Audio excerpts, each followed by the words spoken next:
Gente querida, alegria do encontro. Estou aqui nesse ativismo delicado por uma estética da vida viva hoje para começar uma nova leitura.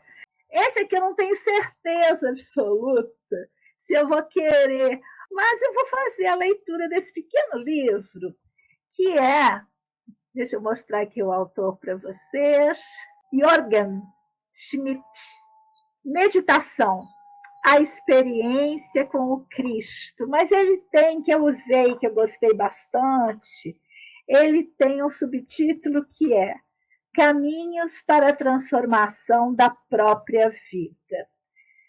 E a tradução é do Dr. Bernardo Calix e da Maria Elizabeth Canelada, editado pela editora Antroposófica. Esse autor, ele é um professor norueguês, docente da Escola Superior, orador e escritor, em especial nos contextos da pedagogia Waldorf e do movimento e da sociedade antroposófica. Tanto que ele atuou como secretário-geral da Sociedade Antroposófica na Noruega. Eu não tenho muita certeza se eu vou gostar e nem estou prometendo que vocês gostem também. Mas quem me indicou é uma pessoa querida. Então, eu vou na dela. E dessa vez eu vou fazendo uns comentáriozinhos se me der vontade. Então, vamos começar com a nossa leitura. O livro está esgotado na editora Antroposófica, por isso eu vou disponibilizar no nosso site ativismodelicado.art.br. Então vamos dar uma olhadinha, né? A primeira leitura de um livro é assim, a gente olha a capa, contracapa, a orelha, depois a gente olha também a ficha catalográfica, o sumário, a gente dá essa leitura geral. E aí, ele é composto de 4 capítulos, pequenos capítulos. E o último é esse, a experiência com o Cristo. Eu não quis colocar isso no título, por quê? Porque na antroposofia, a figura do Cristo é diferente, digamos assim, das religiosas. Mas para eu explicar isso num título é muito difícil. E aí, se você coloca isso no título, já pode atrair pessoas querendo um outro tipo de conhecimento que não é o que a gente oferece no canal. Deu para entender, né? Muito bem. Vamos iniciar, então, a nossa leitura. Oxalá ela nos faça bem. O início de um caminho cognitivo. Hoje em dia, diz o nosso autor, Jürgen Schmidt, quando as pessoas procuram ampliar sua consciência por meio de caminhos meditativos, o olhar se afasta muito rapidamente do pensar cotidiano, impregnado da imagem científica do mundo, para outras formas de consciência que frequentemente não guardam com ele qualquer relação.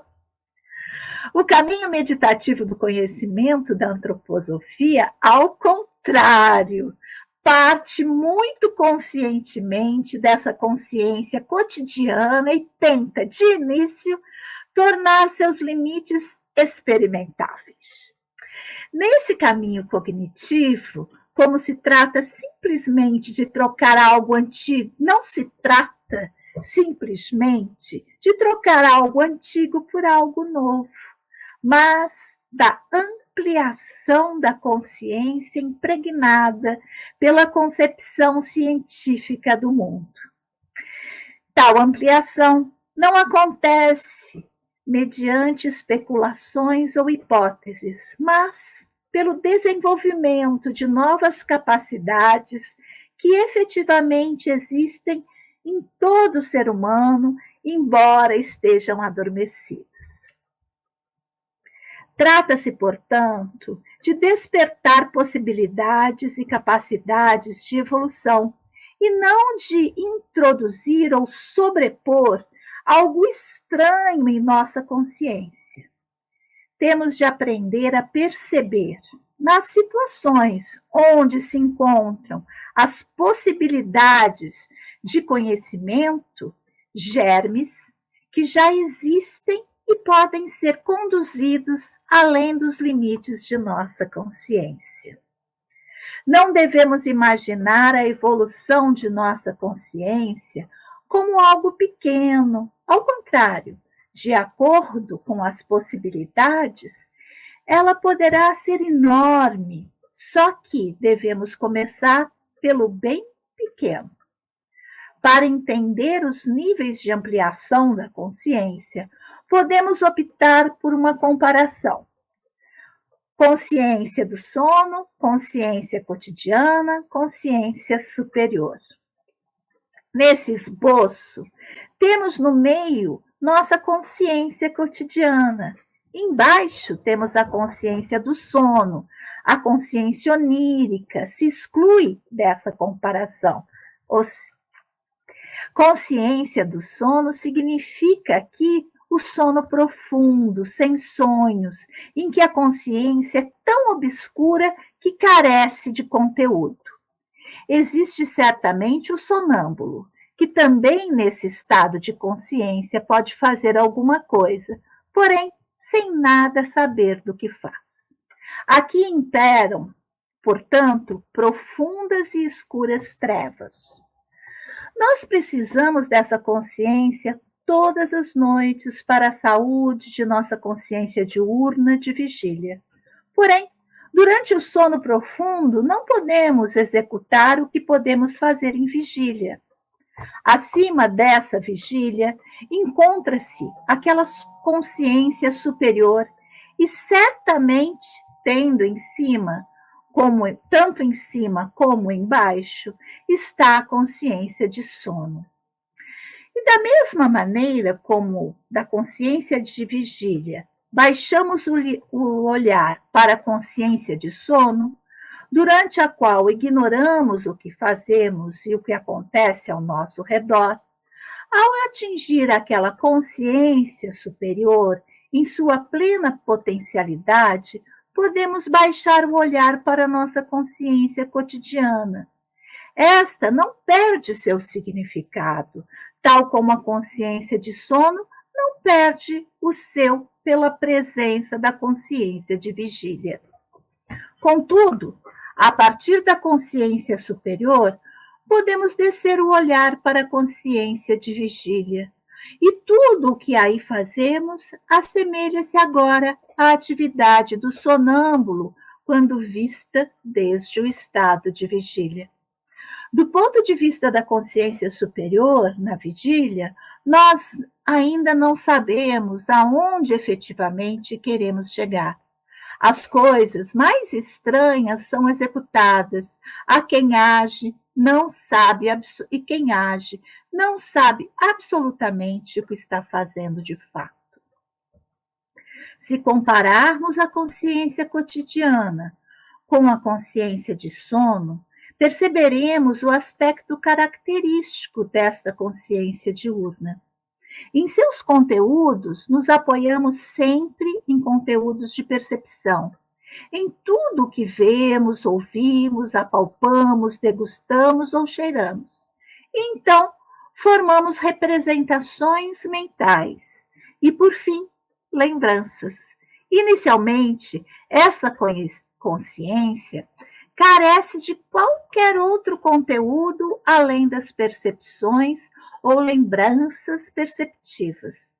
Só durante o sono é que essas impressões sensoriais desaparecem.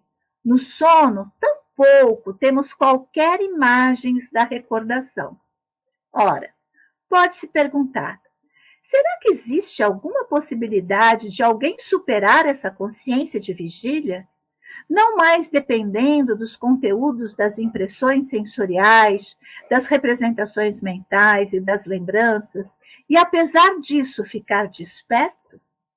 Será que se pode despertar na alma uma força tão potente em sua atividade autônoma que essa se autossustente com consciência clara, não precisando apoiar-se na impressão sensorial? A princípio, esta é uma questão em aberto, pois talvez isso não fosse possível. Se tal força, ou pelo menos o germe para isso, realmente existe, é algo que só pode ser comprovado empiricamente.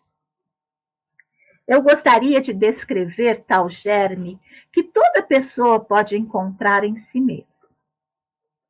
Não se trata ainda da própria consciência superior, dessa força superior, porém está relacionada com ela. É algo que se pode chamar de observador interior. Toda pessoa adulta, salvo exceções, tem esse observador interior.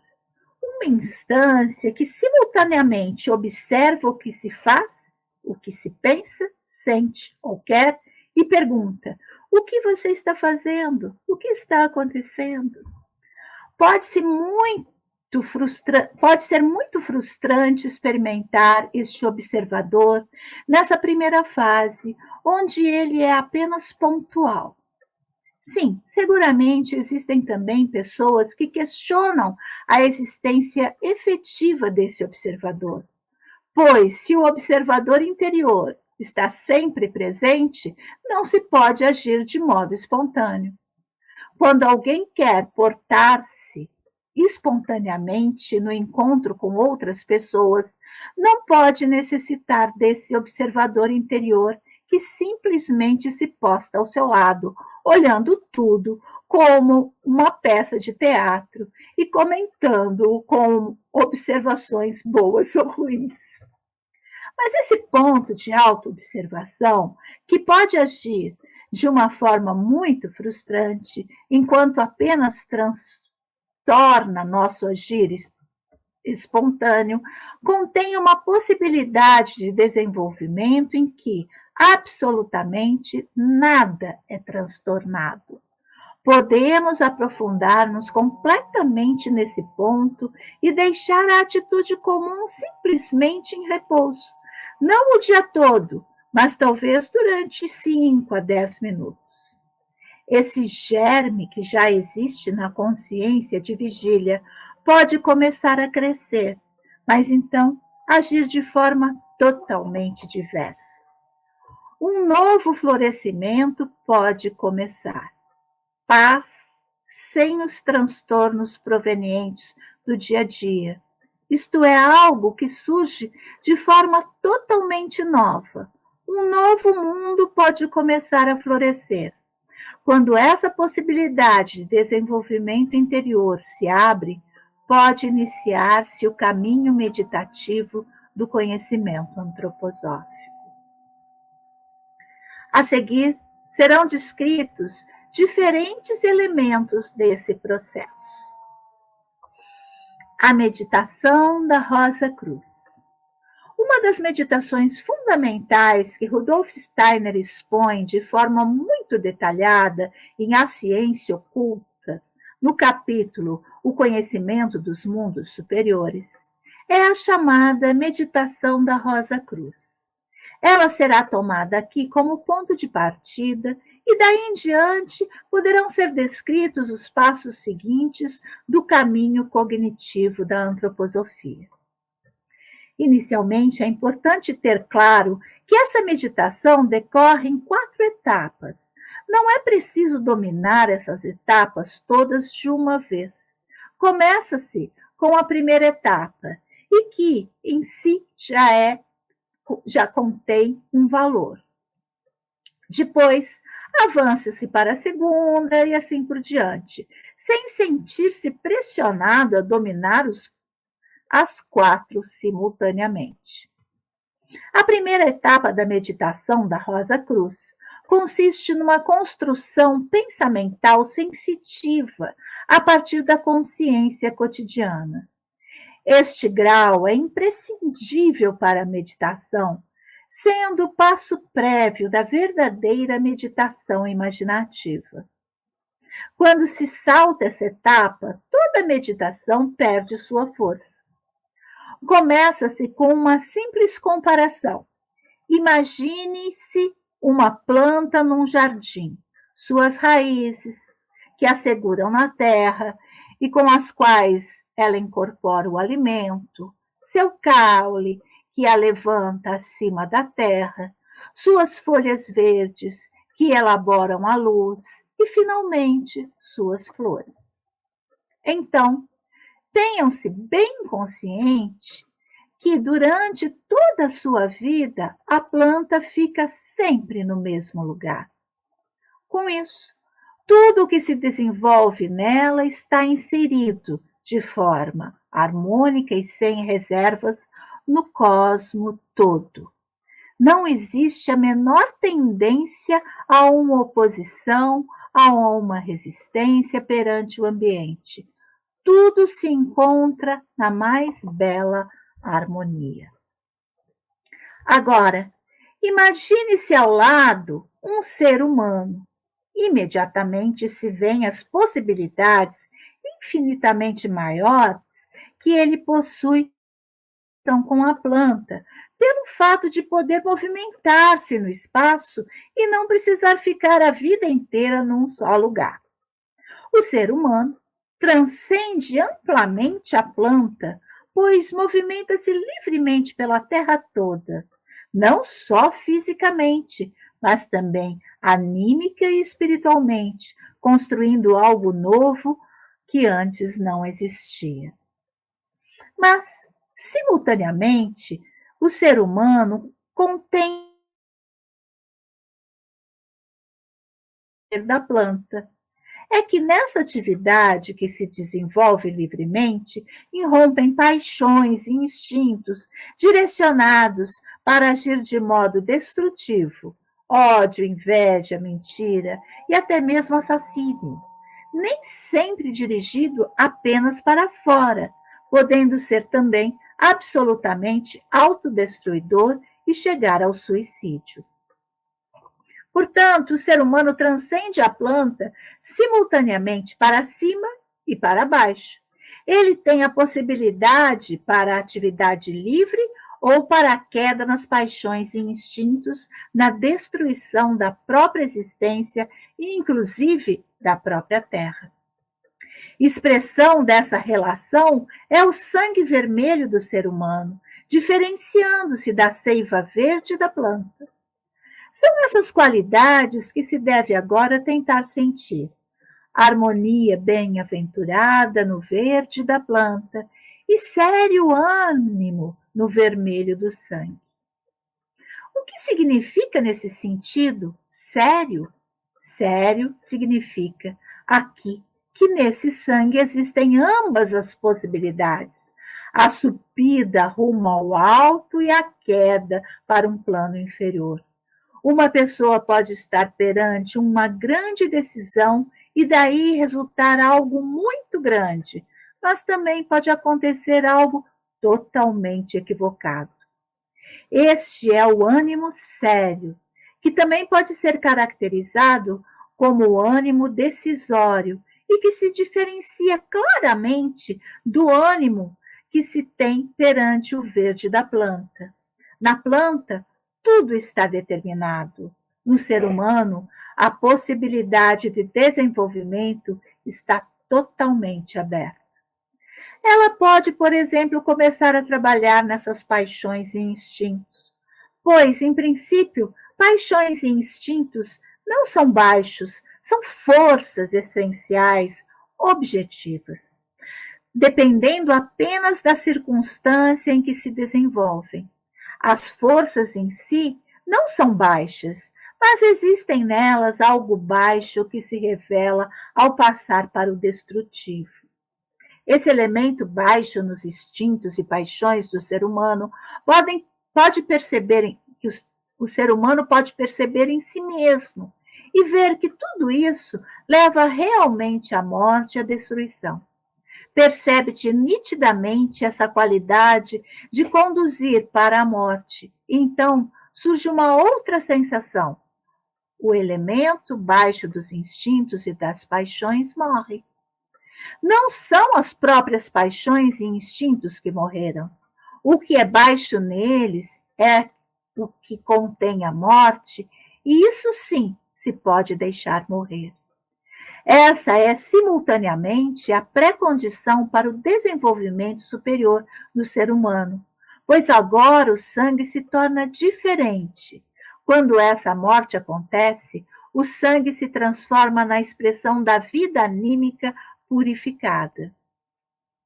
Quando, na elaboração da meditação da Rosa Cruz, a pessoa se volta interiormente para a planta como essa imagem sensitiva, então ela pode representar uma rosa e ver que nas pétalas vermelhas impera a mesma harmonia em que suas folhas verdes. A rosa vermelha é agora acolhida conscientemente como uma imagem para este sangue purificado de instintos e paixões. Mas a condição prévia para tal é a passagem pela morte do elemento inferior das paixões e instintos existentes na vida anímica do ser humano. Em seguida, se escolhe um símbolo para esse processo de morte, uma cruz negra, a imagem da morte.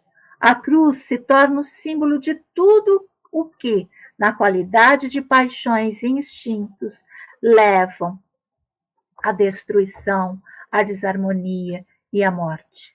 Tudo o que traz em si a morte é condensado desta forma na imagem da cruz negra.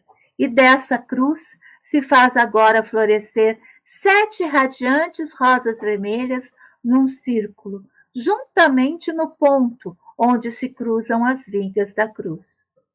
Todo esse processo descrito até agora é o primeiro passo da meditação da Rosa Cruz. Na analogia entre planta e ser humano, é superado algo da consciência cotidiana. O que no entanto, é escolhido e compilado conscientemente, surgindo daí uma imagem. Porém, essa imagem será forte ou fraco, segundo a força que tenham a condução do pensamento em sua formação. Ademais, a intensidade da imagem é reforçada pelas sensações que acompanham sua formação pelos pensamentos. Se a comparação entre ser humano e planta em pensamento, sem que as sensações a acompanhem, a imagem fica fria e pálida. Quanto mais intensamente se viva com as próprias sensações e sentimentos na imagem formada pelos pensamentos, tanto mais intensa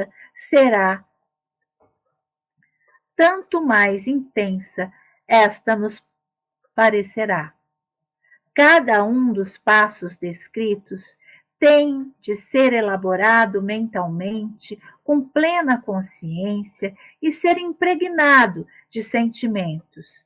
O verde da planta, sua harmonia com o ambiente, o vermelho do sangue humano e as possibilidades da subida e da queda no âmbito destrutivo dos instintos, o sério ânimo da situação decisiva do ser humano, etc.